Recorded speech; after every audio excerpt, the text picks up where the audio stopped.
There you go. And say this is how it's done. Uh-huh.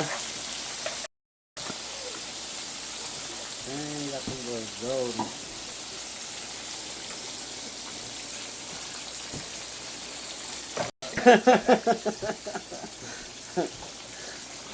Macaroni and cheese.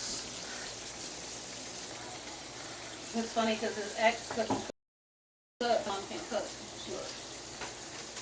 He's always like, thank God you can. Right. I used to have to cook. I know how to use the oven. Yeah. Hey, as long as you know how to do that, though. Right.